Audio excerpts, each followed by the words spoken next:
أصحاب الفيل، قصيدة كتبتها في ذكرى الانتفاضة، وبين يديها أدعو ربي وأقول: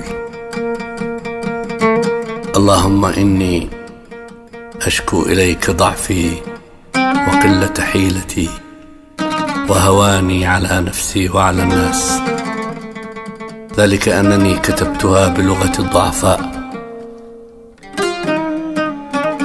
فهي في مجموعها لا تعدل في رأيي كسرة خبز في فم طفل جائع، ولا كسوة على جسد طفل عار، ولا زجاجة دواء لطفل مريض، ولا حجرا في يد طفل من فلسطين.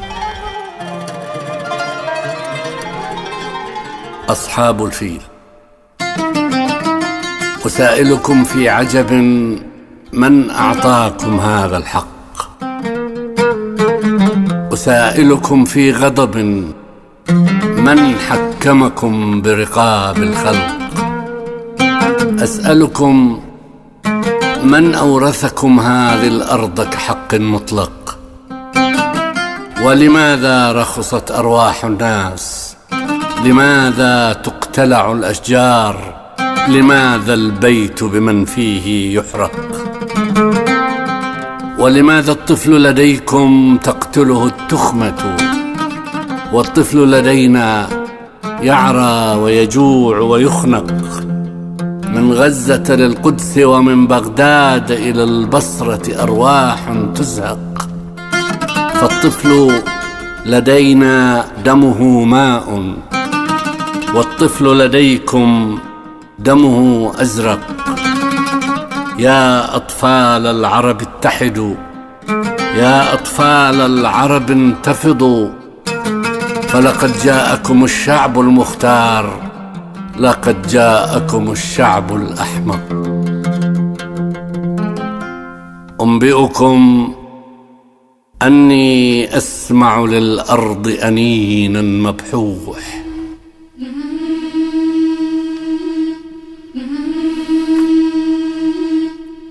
أنينا مبحوح.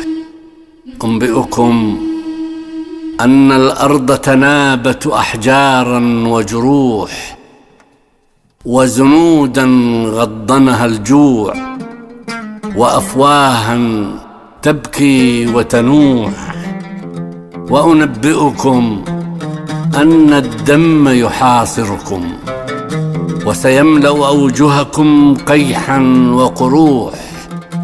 وأنبئكم أن العجل المعبود لديكم قد بات جريحا مذبوح، وسينفلق البحر بكم وسيغرقكم، وسيبرأ موسى من دمكم، وسيلقي من يده اللوح، وسيبصق هارون بأوجهكم، وسيغلق باب سفينة نوح.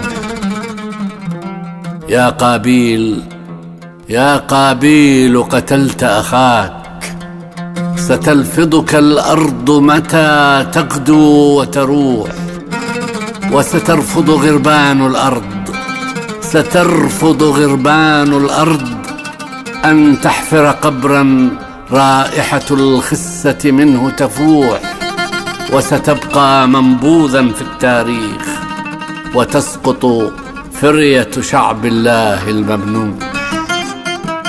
أبرهة عاد إلينا، لا فرق لدينا، يطلق صاروخا أم يركب فيل، فليقذف ما شاء علينا من لهب، فسنقذفه بحجار من سجيل.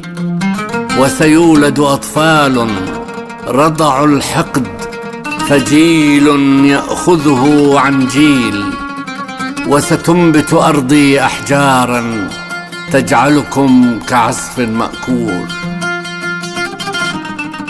فاضرب يا ولدي بحجارك واقذف حمما.